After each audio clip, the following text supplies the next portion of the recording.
नमस्कार तो इससे पहले हम जो कि भाग 1 को कंप्लीट कर चुके हैं। मैंने इससे पहले आपको दोस्तों संविधान के जो चारों भाग अनुच्छेद थे उसके बारे में बता दिया। मैंने आपको उसकी सारी जो उसमें घटनाएं संबंधित थी वो मैंने आपको जो पिछली 3 वीडियो में पॉलिटी से संबंधित वो मैंने आपको बता दी।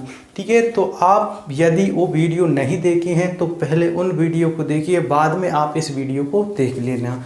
ठीक है, तो दोस्तों अब हम स्टार्ट करते हैं कि नागरिकता संबंधित क्या है। तो नागरिकता जो है दूसरे भाग में है इसकी चर्चा। तो नागरिकता आखिर क्या है?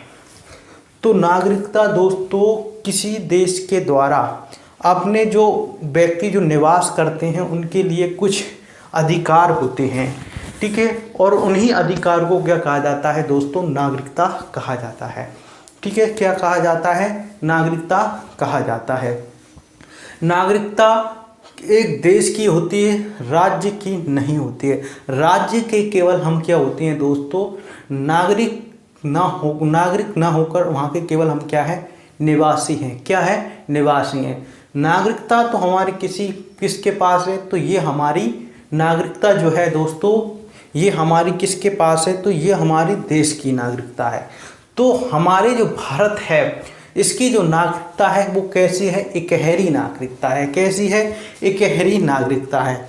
आखिर इकहरी नागरिकता तो दोस्तों जो यूएसए है वो क्या है? एक जो कि फ्रेंड उसमें दोहरी नागरिकता है। क्या है उसमें? यदि आपको दूसरे राज्य में जाना पड़ेगा तो आपको क्या बनवाना पड़ेगा? पासपोर्ट बनवाना पड़ेगा।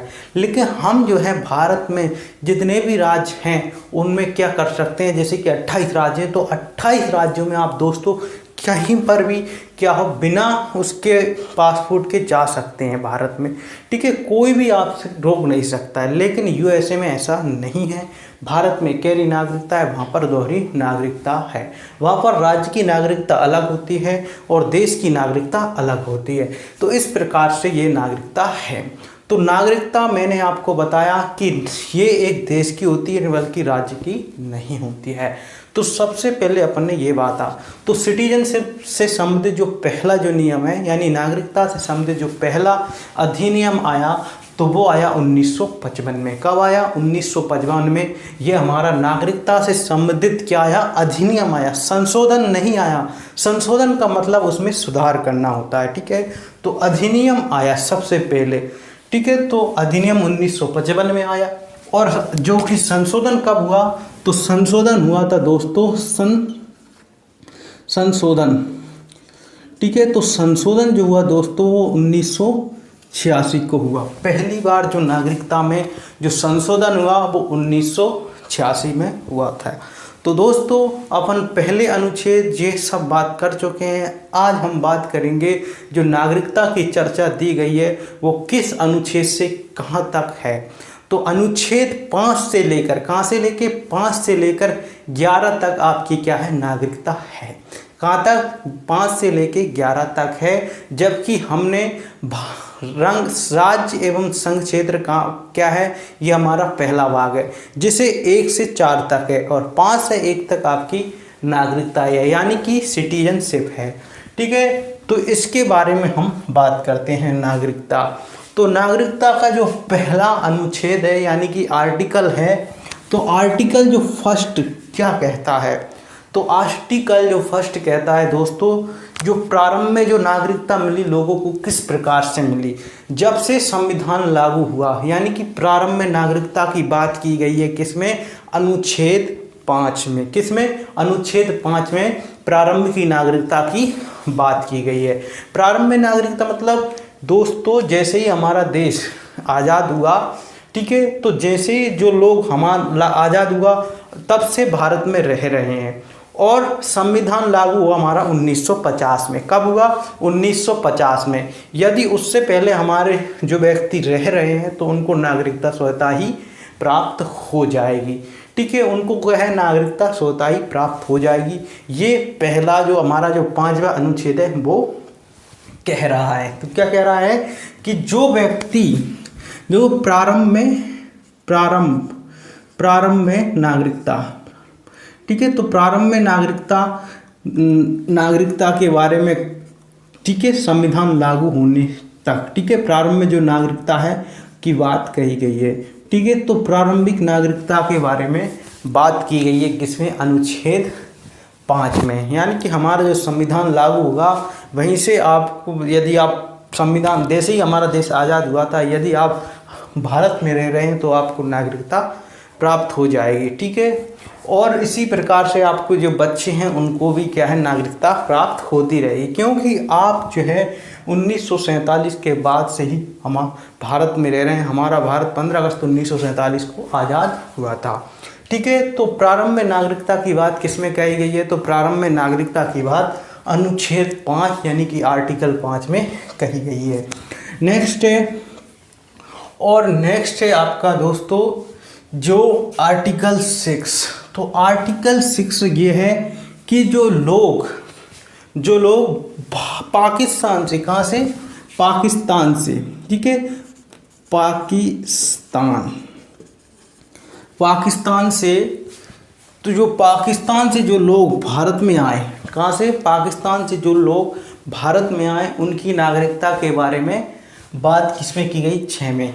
यानी कि जो व्यक्ति यदि भारत आज़ाद होने के पश्चात यदि वो कहाँ पर चले गए, भारत मतलब सॉरी, जो लोग कहाँ से आ रहे हैं, पाकिस्तान से आ रहे हैं, उनकी नागरिकता की बात किसमें की गई है, तो वो की गई है आर्टिकल 6 में। किसमें की गई है, आर्टिकल 6 में की गई है। तो इसमें क्या हुआ, जो लोग कहाँ से आ रहे हैं, पाकिस्तान से आ रहे हैं, तो उनको नागरिकता दी जाएगी यदि वे संविधान पहले होने से भारत में आ जाते हैं। यदि वे 19 जुलाई, कब, 19 जुलाई 1948 से पहले जो एक परमिट रूल लगाया था, क्या लगाया था, परमिट रूल था ये, ठीक है। तो ये परमिट रूल था ये आपका दोस्तों, क्या था, परमिट रूल। यदि कोई व्यक्ति पाकिस्तान से भारत की ओर पलायन कर रहा है तो 19 जुलाई 1948 मतलब 19 जुलाई 1948 यदि परमिट रूल के हिसाब से भारत में आ जाता है तो उसे नागरिकता दी जाएगी, अन्यथा उसे पंजीयन के हिसाब से मिलेगी, वो भारत की नागरिकता प्राप्त कर सकते हैं, ठीक है। तो ये कुछ नियम बनाए गए थे। और फिर उसके बाद जो हमारा अब आता है 7वां। अब 7वां क्या कहता है दोस्तों, कि जो 7वां जो अनुच्छेद जो कहता है कि आप आर्टिकल 7 के तहत जो व्यक्ति भारत से जैसे ही आज़ाद हुआ और वहाँ पर पाकिस्तान में चले गए, अब पुनः वो कहाँ पर आना चाहते हैं, भारत में आने चाहते हैं, तो वही नियम है कि यदि वो भारत में आना चाहते हैं तो उन्हें नागरिकता दी जाएगी। क्या है, उन्हें नागरिकता दी जाएगी। यदि वे इस तारीख से पहले आ जाएंगी तो वो क्या है, भारत में उन्हें नागरिकता प्राप्त हो जाएगी। इसमें ये कहा गया है, जो हमारा 6वां है, इसमें कहा गया है कि जो व्यक्ति पाकिस्तान से भारत की ओर आ रहा है तो उन्हें नागरिकता के बारे में, और 7वें में ये कहा गया है कि जो पहले भारत में रहता था और बाद में कहाँ चला गया, पाकिस्तान, और फिर से भारत में आना चाहता है, उसकी नागरिकता के बारे में 7 में कहा गया है। यदि संविधान लागू होने से या इस तारीख, ये परमिट रूल के हिसाब से इस तारीख को आ जाता है तो उसे नागरिकता मिल जाएगी, अन्यथा उसे पंजीयन के माध्यम से नागरिकता प्राप्त करनी होगी। तो भारत से, कहाँ से, भारत, ठीक है, तो भारत से कहाँ गया, पाकिस्तान, और फिर कहाँ आना चाहता है, भारत में आना चाहता है, तो उसकी नागरिकता के बारे में किस में कहा गया है, 7th में कहा गया है। ये आपको ध्यान रखना है। अब ये आपको समझ में आ गया होगा। अब नेक्स्ट आगे बढ़ते हैं। नेक्स्ट है हमारा आर्टिकल 8। आर्टिकल 8 ये कहता है कि यदि आप विदेश में पढ़ाई, यदि भ्रमण यानी कि घूमने के लिए जा रहे हो तो आपकी नागरिकता समाप्त नहीं होगी। यानी कि फ्रेंड, विदेश